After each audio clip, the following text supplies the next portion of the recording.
What's going on, everybody? It's Warren. Welcome back to the Cosmic Wonder, and Loki episode 3 is only a couple of days away where we're expecting some pretty big reveals. Loki has already given us plenty of things to talk about, including the multiverse, different variants, secret wars, Kang, all very, very exciting subjects that I will be talking a lot more about, but today I want to talk about how Loki actually sets up Spider-Man No Way Home, and how not only does it give us more evidence of Tobey Maguire Spider-Man showing up along with Andrew Garfield Spider-Man, but it actually explains kind of how they're going to show up. And of course, not only is Loki going to affect No Way Home, but it's also going to affect Multiverse of Madness pretty much the same way it affects Spider-Man No Way Home, so this video really is about both, but I'm gonna try to keep the focus on Spider-Man. Also, my Marvel chair giveaway with And a Seat ends in 10 days, so click the link in the description down below so you can enter. Now, if you haven't seen Loki episode 2, I will be talking about spoilers, specifically around the different variants of Loki. And we are starting with the spoilers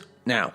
When we get out on the branch, we're not just looking for a time criminal, we're looking for a Loki, a variation of this guy. A type we should all be very familiar with because the TVA has pruned a lot of these guys, almost more than any other variant.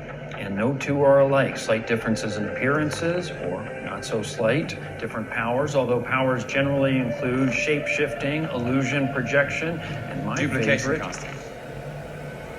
So in this very clear and very obvious scene in Loki, we saw different variants of Loki. The first Loki was a Loki as a frost giant, which of course he truly is. The next one was a very sporty Loki. And then we got a Hulk version of Loki, which even confused him himself. His last run-in with the Hulk wasn't exactly pleasant. Enough! You are all of you beneath me. I am a god, you dull creature, and I will not be bullied by that.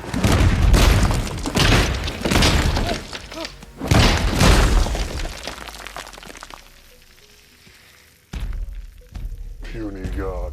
But the bottom line of the scene, and the main point of this, is to show that all Lokis don't exactly look alike. They look relatively similar, but not necessarily 100% the same. Now, there's actually so many different variants of Loki that Mobius says there are many different ones, almost more than any other variant. And he specifically says no two are alike. There are slight differences in appearances or not so slight differences in appearances. Now, this answers a question that some fans have been asking about Spider-Man No Way Home about Tobey and Andrew showing up, and that is, they don't look alike. They're not going to actually be the same Spider-Man. They're going to be different. And the answer to that is actually both yes and no. No, they aren't the same because they are indeed going to be from another universe, but yes, they are. They are the same in the fact that they are Peter Parker and they are Spider-Man. Mobius even goes on to say that the powers can also differ, and this explains another key difference in one of the Spider-Men that we're going to see, specifically Tobey Maguire Spider-Man.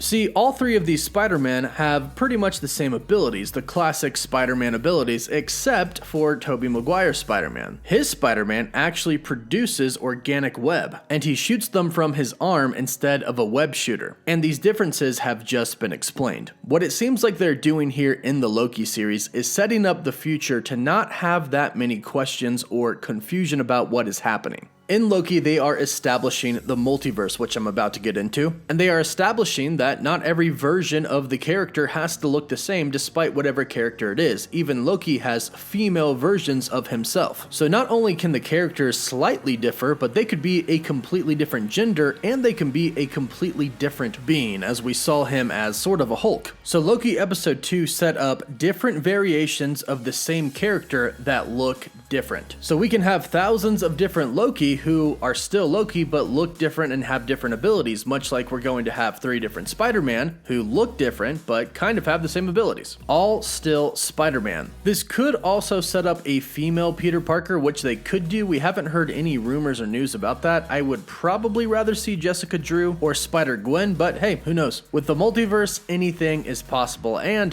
what happened in the last episode of Loki? The multiverse went into into madness. And Loki escaped from the TVA and followed the female Loki, so we know that there's going to be a conversation between the two of them because we've seen it in a trailer. We don't know what they're talking about, but we can probably assume that Lady Loki is going to somewhat reveal her plan to our Loki. Now, with her setting the multiverse into madness, it of course sets up Multiverse of Madness, but it also sets up Spider-Man No Way Home. Now, we're not really sure of what's going to happen with this sacred timeline in the Loki series. Right now, the TVA has been dispatched to try and fix all of these different time branches. But we know that once the Nexus point crosses the red line, they can't go back. They can't undo what has happened, and a branch timeline has been created forever. I'm sure the TVA is going to manage to erase some of them before they hit the red line, but since we do have a movie called Multiverse of Madness and Spider-Man No Way Home is going to deal with the multiverse as well, I'm sure not all of those different branches are going to be deleted. In fact, I'm not even sure if the TVA is still going to be left standing by the end of the Loki series. I'm definitely thinking that Kang is somewhat in charge of the TVA right now, but we'll see how that plays out. Got a big theory about that coming either tomorrow or the next day.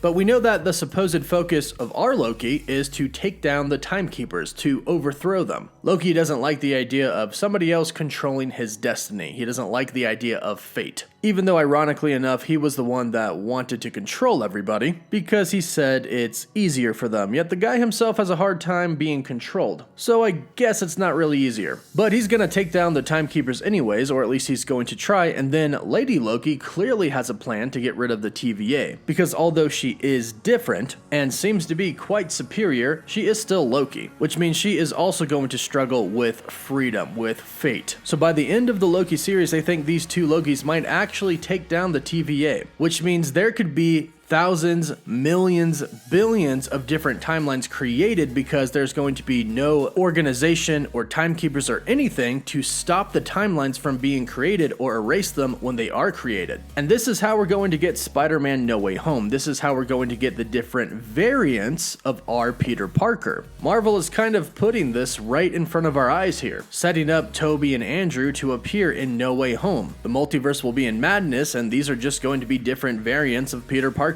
And then supposedly we're going to be seeing a lot of different variants of a lot of different characters in Doctor Strange in the Multiverse of Madness. One rumor that I've heard that I personally really hope is true is that we're going to be getting different versions or variations, we'll say now, of Captain America, of Iron Man, of Black Widow, a bunch of different characters played by actors who could have played them. For example, John Krasinski could show up as a variant of Captain America. Tom Cruise could show up as a variant of Iron Man. Emily Blunt, a variant of Black Widow. I think this would be pretty cool to see since those characters could have played those roles. That was a possibility at one point in time. And if we kind of want to try and speak somewhat realistically, if the multiverse was real, there is a reality that exists where they actually got those roles. And that is essentially the reality that we would be seeing in Multiverse of Madness. And then of course, I am always crossing my fingers that we could dip into the timeline or the different universe or multiverse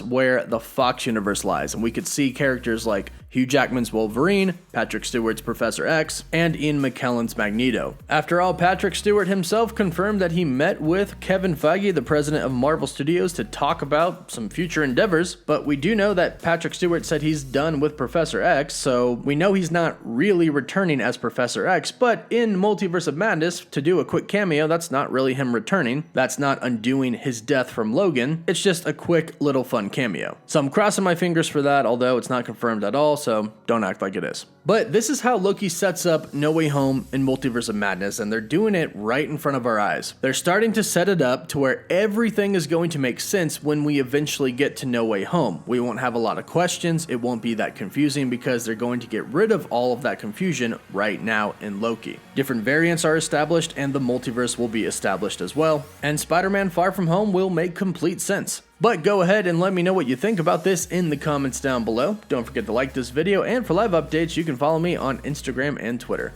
As always, thank you all so much for watching. Woof woof.